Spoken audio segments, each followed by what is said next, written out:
అక్కడ ఉన్నటువంటి శివలింగం దీపమునందు మీరు దర్శనం చెయ్యాలి. దీపంలో వెలిగేటటువంటి ఆ జ్యోతి ఎప్పుడు కదులుతూ ఉంటుంది. గాలి వేస్తోందా లేదా అన్నది కాదు, అదే వాయులింగం అంటే. వాయులింగ దర్శనము అంటే మిమ్మల్ని శివలింగం చూడడం మంచిదే, కానీ దీపపు ప్రమిదలో కదులుతూ ఉంటుంది ఎప్పుడు ఒక దీపం. ఆ కదులుతున్న దీపాన్ని చూస్తే వాయులింగ దర్శనం చేసినట్టు.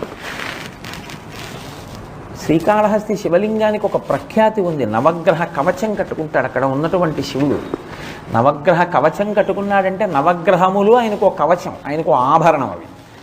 అటువంటి నవగ్రహములు కూడా శివభక్తి కలిగినటువంటి వాడిని ఏమీ చెయ్యలేవు. ఎందుకంటే ఏదో ఫలితం ఇవ్వాలి కాబట్టి చాలా తక్కువ స్థాయిలో ఫలితం ఇచ్చి వెళ్ళిపోవాలి తప్ప, శివానుగ్రహం కలిగిన వాణ్ణి, శివభక్తి తత్పరుడైన వాణ్ణి చెనకడం గ్రహాలకు కూడా సాధ్యం కాదు. నవగ్రహ కవచం కట్టుకుని ఉంటాడు. ఆయన్ని ముట్టుకుని అభిషేకం చెయ్యరు, ముట్టుకోకుండానే అభిషేకం. కాంచీపురంలో స్వామికి నీటితో అభిషేకం లేదు, పృథివీలింగం కనుక అక్కడ కేవలంగా పునుగు నూనెతోటే అభిషేకం. అలాగే శ్రీకాళహస్తిలో స్వామిని ముట్టుకుని అభిషేకం చేయరు, ముట్టుకోకుండానే అభిషేకం. పొరపాటున ఒకనకొకప్పుడు ఒక అర్చకుడి వేలు తగిలితే ఆ చిటికిన వేలు బంగారం అయింది అని. కాబట్టి శ్రీకాళహస్తి అంత ప్రఖ్యాతమైన క్షేత్రం. పశ్చిమాన్ని శివుడు చూస్తాడు, తూర్పుని జ్ఞానప్రసూనాంబ చూస్తుంది. అక్కడ ఉన్నటువంటి శివలింగం దీపమునందు మీరు దర్శనం చెయ్యాలి. దీపంలో వెలిగేటటువంటి ఆ జ్యోతి ఎప్పుడు కదులుతూ ఉంటుంది. గాలి వేస్తోందా లేదా అన్నది కాదు, అదే వాయులింగం అంటే. వాయులింగ దర్శనము అంటే మిమ్మల్ని శివలింగం చూడడం మంచిదే, కానీ దీపపు ప్రమిదలో కదులుతూ ఉంటుంది ఎప్పుడు ఒక దీపం. ఆ కదులుతున్న దీపాన్ని చూస్తే వాయులింగ దర్శనం చేసినట్టు.